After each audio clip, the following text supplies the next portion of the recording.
Hello, property lovers. Welcome to Property Focus, your window into the world of architecture, building construction, and real estate. A smart architect can combine the design, brief, materials of a house and deliver it in such a way that it takes people beyond the everyday conventional ways of living, but still design a house that's adaptive to the client's lifestyle.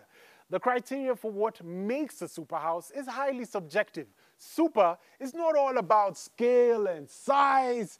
It's about homes that are imbued with quality that money alone cannot buy.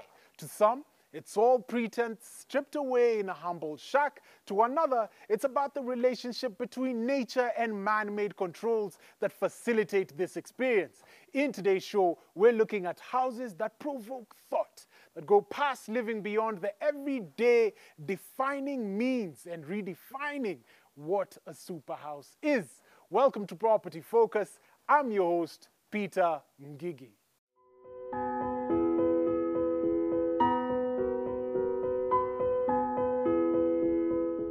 First off, a property with a view of the city and a canopy of clouds, infinity edge pools with 600 feet of watery bliss wrapped around the rooftop, accented with palm trees and deck chairs.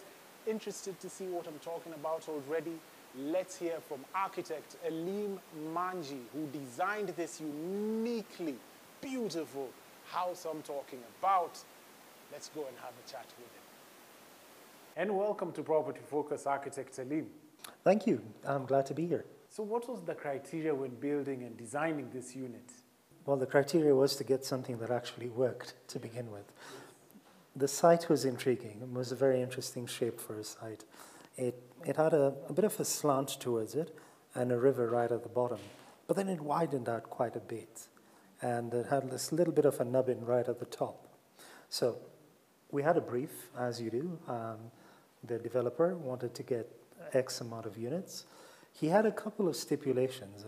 Stipulation number one, he wanted them to be duplexes. We had done a project with him prior, which were duplexes. He was very happy with them. So he felt if we could carry that on to this particular project, then he'd be even happier. So he wanted duplexes. He wanted them to go as high as was allowed. And he wanted them to be connected in some way. In the previous project we had done with him, we had created a skywalk, which is about, I think, 8 stories in the air, where we had 3 towers connected by little bridges, so that while you're walking on the bridge, you're looking straight down and you're looking at 8 floors, which is quite breathtaking, really good feeling. Well, not for me, I'm afraid of heights, but for most people, it was actually quite nice. So we took that and started working on it. Normally when you work on an apartment setup, you have a couple of things that you need to start with. Your grid positions, your parking facilities, because parking very much determines what's happening to the rest of the apartments, and privacy, space. So eventually, after a few back and forth designs and ideas, we came up with the idea of having 9 towers. Interesting. But then 9 towers is just 9 towers. Yeah. You're connected by the ground, but what else? So then we looked at the plot, and I figured the way we've set them out, kind of patterned a horseshoe. So extrapolating from our previous project, we thought, why not give it a cap and connect all the towers? But if we're going to give it a cap, why not be a bit ambitious about it? Let's put a swimming pool. Yes, so what we ended up with, actually, when I presented the idea to the developer, it was where I was expecting to be told, I like it, but it might be a little bit on the ambitious side. But like a shot, he said, this is brilliant, this is what we're going to go with. So now we have a massive, I think probably the biggest swimming pool in terms of sheer length in any residential development in the country. And it sat on the 19th story with an infinity edge, meaning that you can go right up to the edge and look straight down. And I wonder why I did that, because like I said, I'm afraid of heights. But it's looking absolutely beautiful at the moment. So yes, that's pretty much our take back from the brief in terms of the actual overall shape. What was your first encounter with a superhouse? When I was at university, I actually studied at the University of Nairobi. I interned at a firm called Studio Infinity Architects with Sandeep Rehal and Gurvinder Manku. They had done a house called Radha Desh, which is right next to the village market. And I saw that and it blew my mind, because I looked at that and I thought, this is a house? How is this a house? It's a monument. It was beautifully done, the extrapolation of the geometries and the spaces and the use of a cone and the way they played with the prism to intersect with the cone. And then, more importantly, internally, the spaces they had created. We have this thing in architecture called interpenetration of space, where you have a lounge space, for example, with a family room on the upper level. That connection of space is what makes a space. That's quality space. I walked into that, I remember going there and I thought, wow, okay, this is a super house. And it was. I think for me, definitely one of the super houses still in Nairobi. Now, architects are becoming more and more bolder with their designs. What's the uptake in the Kenyan market? One of the biggest things that changed is we got computer-aided design, CAD design. And the amount of stuff you can actually do with CAD versus having to sketch it out manually and seeing how it would actually work, it's light years ahead. But what does that do for you? It allows you to visually see what you're building, what you're designing, I should say. And because of that, it allows you to be able to go a little bit crazier, for lack of a better word. So as far as architects are concerned, it's a natural progression, because you don't have that trial and error issue you used to have before, which is, I've got this big tracing paper, I've got a pen, I want to draw things, that doesn't work, I'm going to scratch it off or rub it off and do it all over again. I can make that mistake in 3 seconds. And if it doesn't work for me, in another 3 seconds, I have another option. So I think that is one of the bigger things. But more than that, our exposure to architecture from around the world has very much informed our designs. The limitations are limitations that you set for yourself. Anything is possible. Everything is possible. We've put a massive swimming pool on the 19th story of a building right here in Nairobi. Yeah, we can. Why not? Now, Alim, there's an architect who's watching you right now and wants to become like you. What would you advise that young and aspiring architect? It's a lovely profession. It really is. It's a hard profession. It takes a lot of time. It takes a lot of dedication. It'll take you a while before you see the results of it. But if you enjoy what you're doing, really genuinely enjoy it, there is no better profession than this. Oh yeah, and pay attention. Whenever those service lecturers come in with Sijui building econ, with structures, pay attention, man. These things are important. Those are not the lectures to Skype. Okay? Consider yourself told. And wonderful. Thank you for coming on to Property Focus. Welcome. Excellent. Now, is there another house that can top that design? Let's see in just a bit. We're taking a short commercial break, but when we're back, a review of another property. What is a super house? Stay tuned.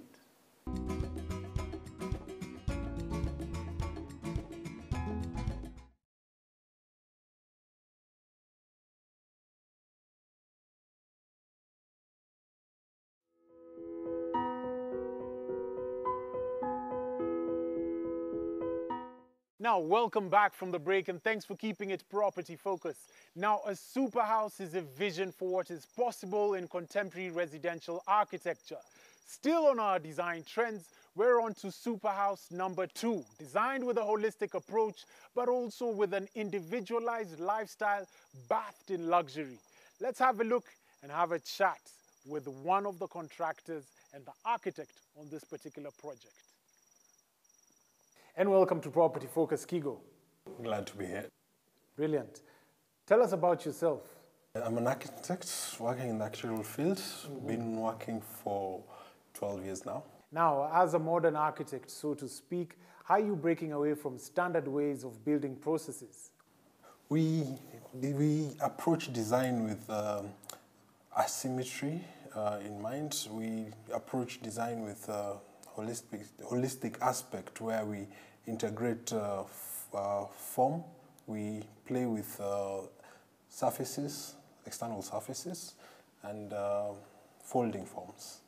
Yeah. Asymmetry. Elaborate on this. What does that mean?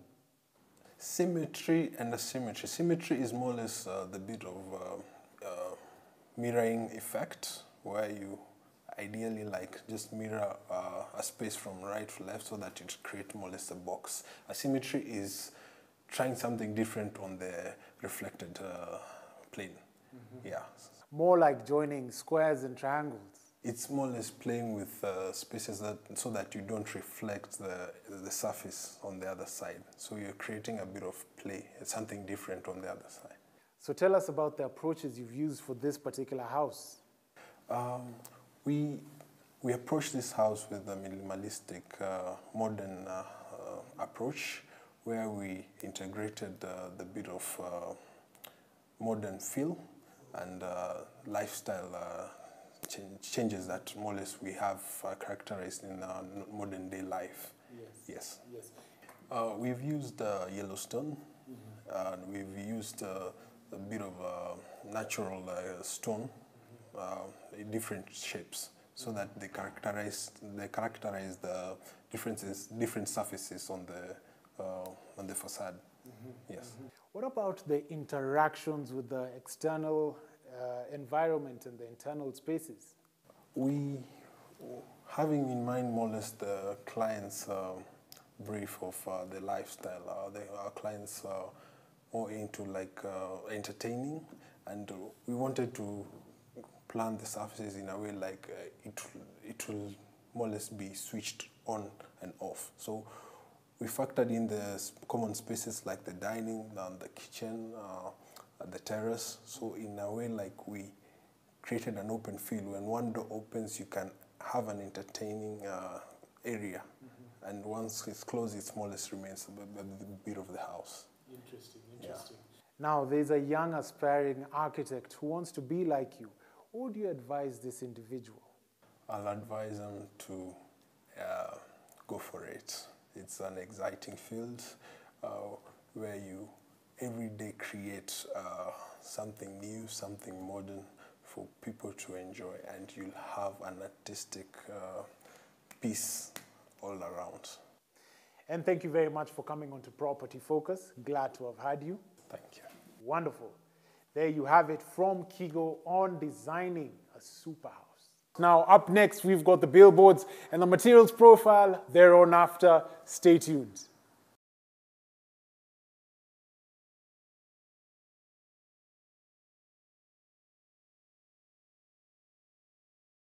Have you ever thought of owning a home at the Kenyan coast? What if we told you you could? Pazuri at Vipingo is a master-planned holiday and residential estate strategically located in Vipingo off the Mombasa-Malindi Highway. The estate consists of 372 affordable and luxurious units with a choice of 2, 3, and 4-bedroom villas, and residents enjoy easy access to the amenities of the adjacent world-class Vipingo Ridge. Pazuri at Vipingo is ideal for holidaymakers, investors, diplomats, and homeowners.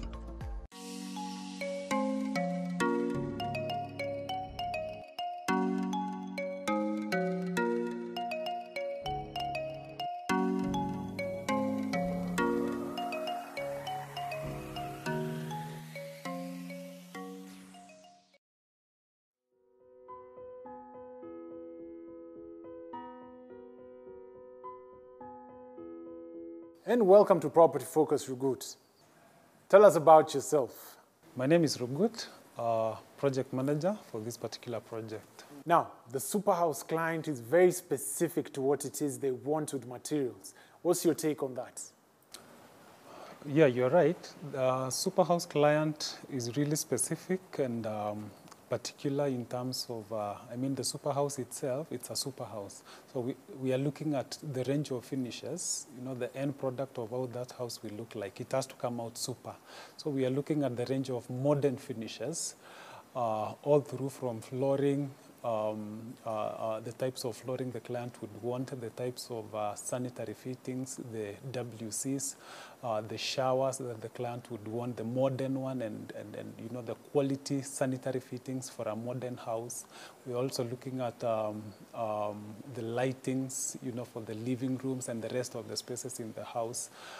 And we are narrowing this into a range of two ranges. Particularly for this project, we are looking at Italian range of finishes and Indian range of finishes. When looking at the flooring, we have blended for this particular project two ranges of finishes from Italy and from India. We are getting flooring solutions from Italy.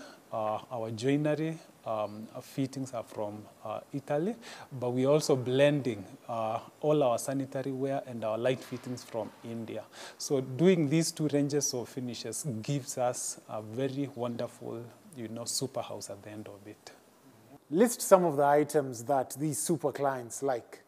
When we're looking at the materials, we are looking at the interior and the exterior, and when it comes to interior, our flooring has a combination of marble flooring and tile flooring. And all these floorings are from Italy range. We're also looking at the sanitary ware, things to do with WC. We've done concealed units, the tubs, the showers, the vanity tops. All these are materials are from India.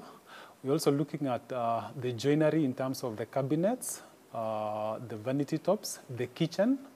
And the kitchen is actually a blend of Italy and India, the cabinets and the marble on top of it. But we're also looking at the light fittings, which we're also getting it from Indian. It's an Indian range of light fitting. Yeah, but when we come to the exterior, we've actually done a local finish. We've done a textured paint on the interior and a blend of tiles also for the exterior walling. What are some of the challenges you've encountered with contracting for a super house?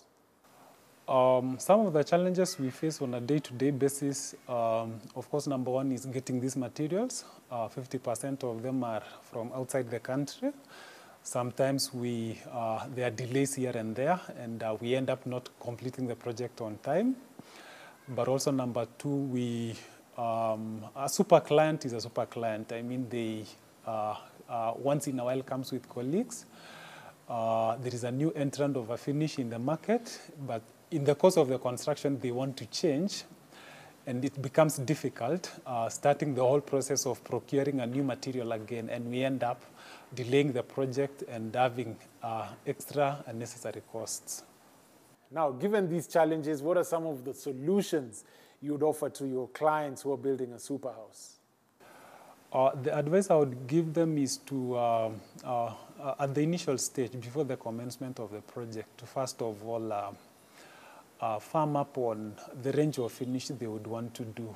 If they are going for Italian range, if they are going for an Indian range, I think that's a crucial decision they need to make at the initial stage, so that when the project starts, everything will be in place, even in terms of timelines of procuring those materials. It will be within the contract period. Give us your parting shot. If you really want to achieve a super house, get a proper team in place from the contractor, the professionals, the interior designers, a team that would be able to advise you, and a team that would be able to take things in control during the construction process.